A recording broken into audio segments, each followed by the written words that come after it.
Classical realism is a school of thought in international relation theory that views global politics or world politics as driven by human nature, which is selfishness, which is lust for power, and basically power driven, often lacking higher authority. While talking about classical realism, this was emerged post World War II as a critique of idealism. Classical realism sees state as a primary factor or a major factor to achieve to achieve national interest through power maximization. And while talking about its core assumption, the major assumption of classical realism is its pessimistic view on human nature, or a pessimistic view of human nature. Classical realism assumes, or classical realists assume, people to be inherently selfish. It assumes people to have that selfishness, to have that lust for power. They are power driven and prone to conflict, and this darker side of human being is reflected in international politics, global politics, or while pursuing international relation as well. And while talking about other major assumption of classical realism, it does not believe, or it assumes that there is no higher authority than a state, and it assumes that state should self-help itself, and to self-help state, it is very important for a state to be powerful. And powerful here means military expansion and economic strength.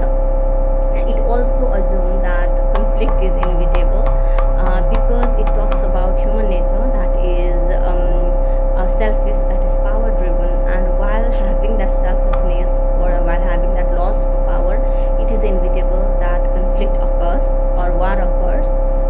And while talking about key thinkers or major figures of this theory, there are three major figures in classical realism. Hans Morgenthau to be one, Niccolo Machiavelli is the other, and I don't remember the other one. While talking about Hans Morgenthau in his work, Hans Morgenthau, in his book Politics Among Nations, he outlines six major principles linking human to the power politics. And while talking about Niccolo Machiavelli, in his book The Prince, he advised rulers to prioritize or to focus mainly on cunning and power rather than ideals. So these major figures directly or indirectly proves or says that state is a major factor to achieve to achieve national interest. And to achieve national interest, it's very important for a state to be powerful. And while talking about the example of, or the real world example of classical realism, I think a Cold World War rivalry between USA and USSR is the best example, best real world example of this theory.